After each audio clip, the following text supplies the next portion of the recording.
Wendy Hetherington. Next up.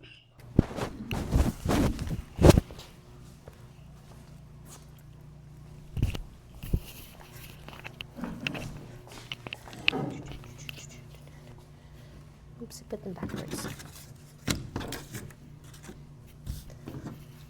So this is my first attempt at scroll sawing.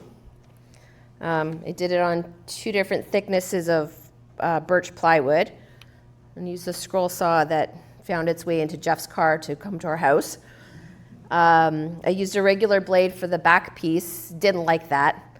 So then he gave me some spiral blades and I cut the rest of them out, and I really like using the spiral blade. Then I sanded it by hand and painted it with some paint. And I took the pattern from Craft with Sarah. She's a person that I follow, and she does a lot of paper crafting. And I thought, well, I can do that on the scroll saw. So I just made this cute little flower pot.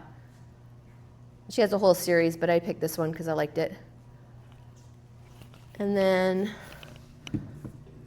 my other one is a dog walking center.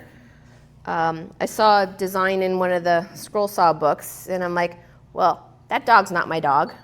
So I have a miniature dachshund at home, so I found a miniature dachshund silhouette, and then I designed up this little piece here, and I used 3/4 inch cedar, which you should not cut if you're allergic to it.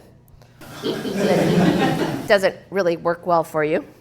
And then I used a scroll saw with the spiral blade again. I sanded it by hand and then finished it with Danish oil. So this is my second project on the scroll saw.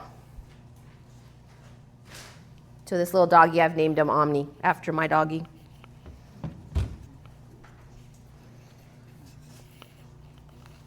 What kind of paint do you use on your flowers? Is it just acrylic paint? Yeah, it was just the stuff from the dollar store mostly. I'm not sure where my mother-in-law got a couple of them, but it was mostly just the dollar store paint.